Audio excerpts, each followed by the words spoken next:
Lomé explose de colère. Dans la nuit du 5 au 6 juin 2025, les rues de la capitale togolaise s'embrasent. Des klaxons hurlent, des casseroles s'entrechoquent et des jeunes bravent l'interdit à la place de la Colombe, cœur symbolique du pouvoir. Leurs cris ? Assez ? Face à Faure Gnassingbé, président depuis 2005, la jeunesse togolaise dit stop à la vie chère, aux arrestations de voix dissidentes et à une réforme constitutionnelle qui crispe le pays. Sur les réseaux sociaux, l'appel à la révolte fuse comme une traînée de poudre. Des vidéos amateurs capturent l'élan, des foules compactes, des slogans vibrants pour une révolution pacifique. Mais le pouvoir riposte. Dès l'aube du 6 juin, gendarmes et policiers envahissent carrefours et quartiers d'opposition. Gaz lacrymogène, charges brutales, les manifestants sont dispersés sans ménagement. Des journalistes, pris dans la tourmente, sont arrêtés, leurs images effacées. Pourtant, la flamme ne s'éteint pas. La réapparition d'Amron, rappeur anti-régime, dans une vidéo après 10 jours de détention, électrise les cœurs. Le gouvernement, lui, sort l'artillerie lourde. Dans un communiqué musclé, il fustige les messages subversifs et menace de sanctions sévères, qualifiant les appels au soulèvement de circonstances aggravantes. Mais la jeunesse ne plie pas.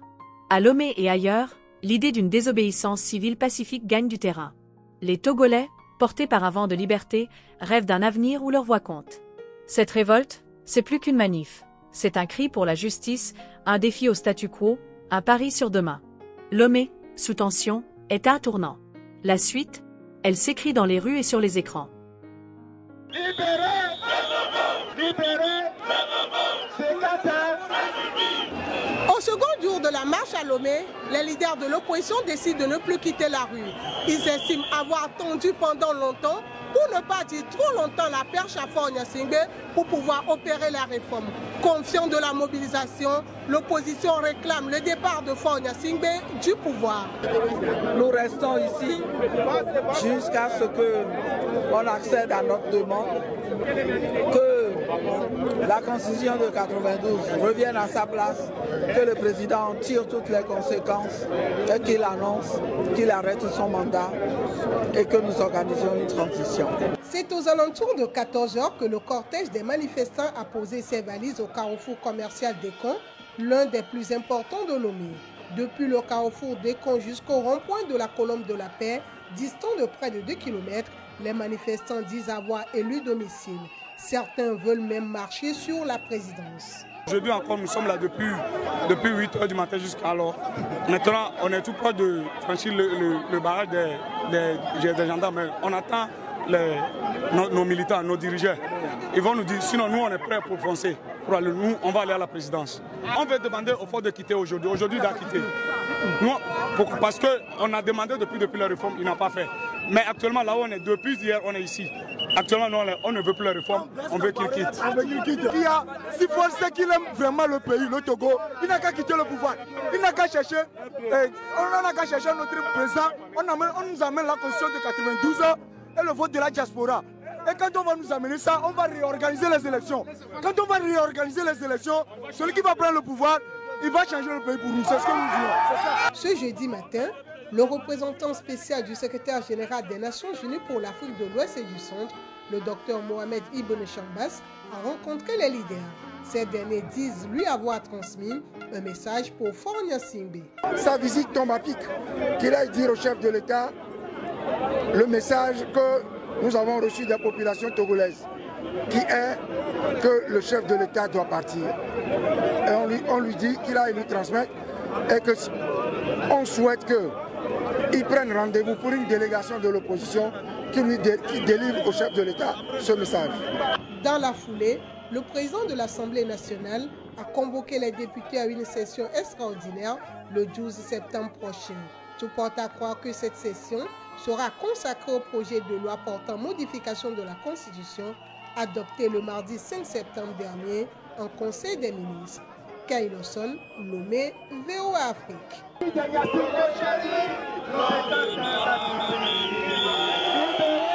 Nous sommes actuellement en direction de la présidence du Togo où actuellement il y a des manifestations justement pour... Revenons en voix off. Cette détention à Lomé, ce qui devait être une manifestation pacifique de jeunes militants a dégénéré en affrontement avec les forces de l'ordre près du carrefour GTA. Des gaz lacrymogènes, des arrestations, l'air est devenu irrespirable à quelques pas du bâtiment de la présidence. Les manifestants venus réclamer les réformes politiques, la libération du rappeur Amron et le départ du régime ont vite été encerclés par des forces de sécurité en tenue anti-émeute. Des barrages, des routes bloquées et une atmosphère de plus en plus électrique. Dans la confusion, certains manifestants ont riposté. Actu Lomé reste mobilisé pour vous informer. Restez connectés pour nos prochaines mises à jour.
Juin 2025. Ce sont vraiment des appels à agir, on sent une grosse envie de changement. Notre but, c'est de décortiquer un peu tout ça, comprendre ces appels à se mobiliser, le contexte décrit, et puis aussi les prédictions parfois, assez radicales. On regarde ça ensemble. Alors, d'abord, ce qui frappe, c'est cet appel très direct à la mobilisation le 6 juin. Il parle carrément de l'heure de la révolution. Les gens sont encouragés à sortir, faire du bruit, siffler, casseroles. L'idée, c'est d'immobiliser le pays, le rendre ingouvernable. Ça met tout de suite une ambiance, quoi. Tout à fait. Et ce qui est intéressant, c'est le rôle qu'on donne aux réseaux sociaux, aux influenceurs, aux blogueurs. C'est eux qui doivent mobiliser. Ça donne l'impression, en tout cas dans ces vidéos, qu'on cherche peut-être à court-circuiter les acteurs politiques classiques. Ils sont même qualifiés d'opposants frustrés. C'est assez parlant. Comme s'ils étaient jugés inefficaces par les auteurs de ces messages. Exactement. Et en face, la réaction décrite, ce serait des coupures, Internet, électricité dans certaines zones, vues comme une tentative de faire taire les gens, de museler le peuple. On est donc dans une logique de confrontation assez claire. Et au centre de tout ça, il y a une demande répétée. Le départ du président Faure Gnassingbé. Les critiques qu'on entend sont dures. On parle de bilan négatif après 20 ans au pouvoir, souvent comparé à son père d'ailleurs. Oui, et ça reste pas juste des critiques en l'air. Les vidéos citent des problèmes très concrets. Les conditions de vie d'abord, hôpitaux pas bien, les inondations, mais aussi des choses plus graves. Des jeunes arrêtés la nuit par la police, des histoires de milices qui seraient recrutées pour défendre le pouvoir.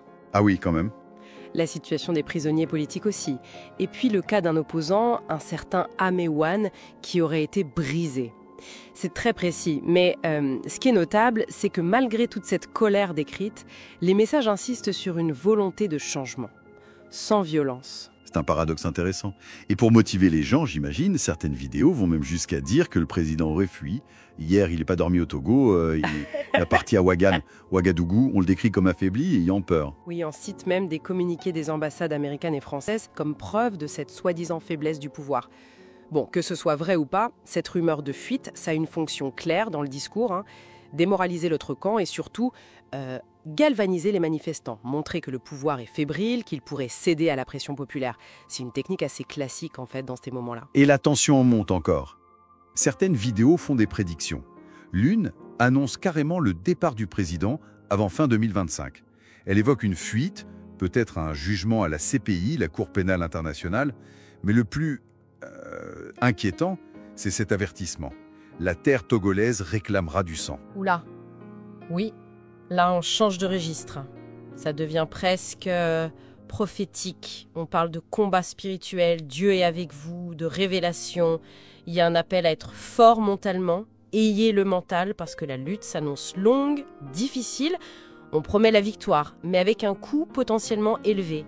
Cette histoire d'ancêtres réclamant du sang, c'est très fort. Ça prépare à une confrontation dure, peut-être au-delà du politique. Donc si on essaye de synthétiser ce qu'on entend dans ces messages, on a le tableau d'une situation très tendue au Togo, début juin 2025. Des appels pressants au changement de régime. Une mobilisation qui passe beaucoup par les réseaux sociaux, alimentée par des frustrations profondes et des accusations graves. C'est ça. Et puis en arrière-plan, ces prédictions d'un dénouement inévitable d'ici fin 2025. Un dénouement qu'on espère pacifique, mais qui est aussi annoncé comme pouvant être sanglant. Et ça nous amène à une question, je trouve, assez fondamentale qui ressort de tout ça. Comment on interprète cette cohabitation dans le même discours entre d'un côté une aspiration affichée à la non-violence et de l'autre des prédictions d'une issue très violente. Surtout quand en parallèle on rapporte des actes de répression présumés en tout cas. Qu'est-ce que cette tension nous dit sur les dynamiques réelles et sur la perception des issues possibles par ceux qui... Il